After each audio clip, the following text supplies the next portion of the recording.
जय स्वामीनारायण विद्यार्थी मित्रों, बायोलॉजी ई विद्या में आप सौनु हार्दिक स्वागत है। लास्ट वीडियोनी अंदर आपणे लघु बीजाणु जनन क्रिया एटले के परागरजनु निर्माण केवी रीते थाय छे एनी समज लीधी। हवे परागरज शुं छे, परागरजनी रचना शीखवी छे। तो क्वेश्चन पूछाय, परागरजनी रचना समझावो। क्वेश्चन केवी रीते पूछाय, परागरजनी रचना समझावो। क्लियर देखाय छे बराबर एंगल? Yes, good. हवे आपणे परागरजनी रचना अथवा तो क्वेश्चन एवी रीते पूछाय, नरजन्यु जनकना अवस्थानी शरूआत। हवे परागरजनी रचना अहींया मैं लखी छे, पण एमां बे भागमां आपणे विडियोने वहेंचीशुं। एक परागरजनी आपणे समजीशुं, बाह्य रचना शीखीशुं। कई शीखीशुं? बाह्य रचना पहला, अने त्यारबाद अलगथी विडियोनी अंदर आपणे परागरजनी आंतरिक रचनाने शीखीशुं। तो तमारे थोड़ी चर्चा पण करी लईए कि प्रयोगशाळामां परागरजनो अभ्यास करवानो प्रेक्टिकल आवशे। एमां जासूदनुं पुष्प लेवानुं छे, जासूदना पुष्पनुं परागाशय लेवानुं, केम के एमां घणा बधा पुकेसर छे ने जासूदनुं पुष्प ए द्विलिंगी छे अने पीळा रंगनी केसरी रंगनी परागरज होय। तमे जासूदना पुष्प उपर आंगળી वडे टकोरा मारो ने पाणीमां એટલે એમાં પરાગરજ ખરીને પાણીમાં આવી જાય। એ પરાગરજ પીળાશ પડતો પાવડર છે એક પ્રકારનો, અને કાચની સ્લાઇડ ઉપર પાણીનું ટીપું મૂકી અને સૂક્ષ્મ દર્શન વડે આપણે એને ઓબ્ઝર્વેશન કરવાનું છે માઇક્રોસ્કોપની અંદર। ત્યારે આપણને પરાગરજના રંગ, કદ, આકાર અને રચના વિવિધ જાતિની પરાગરજ ભિન્ન ભિન્ન હોય। જાસૂદની, ગુલાબની, આવા અલગ અલગ પુષ્પની પરાગરજ अलग अलग प्रकारना रंग धरावे, कद धरावे, आकार धरावे, पण एनी जे बाह्य रचना छे ए बधामां सरखी होय। तो परागरजनी रचना शीखवी छे, एमां पहली आ विडियोमां आपणे समजवानुं छे बाह्य रचनानी समज लेवी छे। तो परागरजनी बाह्य रचना लईए तो एनो आकार केवो होय छे? कोई परागरज गोळाकार होय, अंडाकार होय के लंबगोળ आकार होय। क्यारे खबर पड़े? ज्यारे एने माइक्रोस्कोपिक व्यू जोईए त्यारे। एनी सपाटी साथे साथे परागरजनी सपाटी छे ने ए લીસી पण होई शके, कां तो कोई पुष्पमां कंटकीय पण होय, कांटाળી पण होय। परागरजनुं कद साइंटिस्टोए एवरेज माप्युं छे कि एवरेज बधा पुष्पनी परागरज मिनिमम 25 અને મેક્સિમમ 50 માઇક્રોમીટરની અંદર હોય। એટલે પરાગરજનું કદ 25 થી 50 માઇક્રોમીટરની અંદર હોય। હવે પરાગરજને બાહ્ય રચના શીખીએ છીએ તો આપણે પહેલાં એના આવરણની ચર્ચા કરવી છે। આવરણ દ્વિસ્તરીય છે, એટલે કે બે આવરણ ધરાવતી હોય। એ બે આવરણ ધરાવે છે, એમાં એક આવરણ છે બાહ્ય આવરણ અને બીજું છે અંતઃ આવરણ। તો બાહ્ય આવરણ અને અંતઃ આવરણ ધરાવતી પરાગરજ એટલે કે પરાગરજને હંમેશા બે આવરણ હોય, બાહ્ય આવરણ, અંતઃ આવરણ।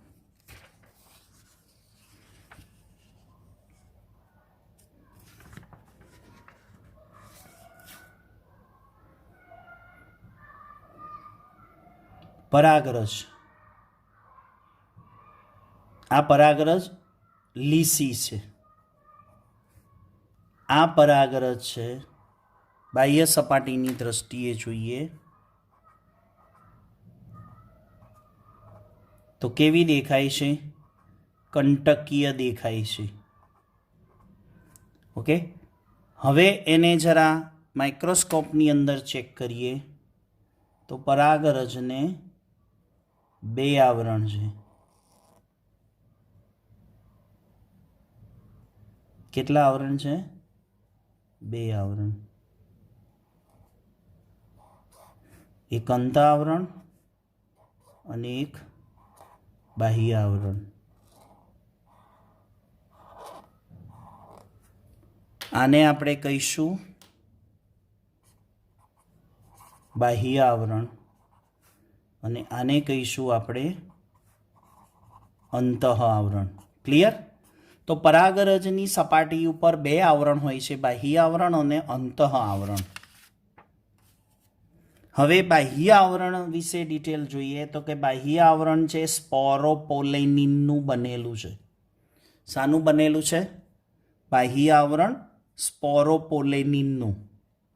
જ્યારે અંતઃ આવરણ છે એ સેલ્યુલોઝ અને પેક્ટિનનું બનેલું છે. જે અહીંયા આપણે આકૃતિમાં તમને બતાવ્યું છે કે બાહ્ય આવરણ છે એ સ્પોરોપોલેનિનનું બનેલું છે, જ્યારે અંતઃ આવરણ છે એ સેલ્યુલોઝ અને પેક્ટેટ અથવા પેક્ટિનનું બનેલું કહેવાય. બાહ્ય આવરણ છે જાડું અને સખત છે. અંતઃ આવરણ પાતળું અને નરમ છે. બાહ્ય આવરણ શા કાર્યમાં ઉપયોગમાં આવશે? તો એક તો બાહ્ય આવરણ સ્પોરોપોલેનિનનું બનેલું છે, એટલે કે પરાગરજનું રક્ષણ કરે છે, સખત છે. અને જ્યાં સ્પોરોપોલેનિનની ગેરહાજરી હોય ત્યાં આગળ એક છિદ્ર જેવી રચના થાય જેને જનન છિદ્ર કહેવાય છે.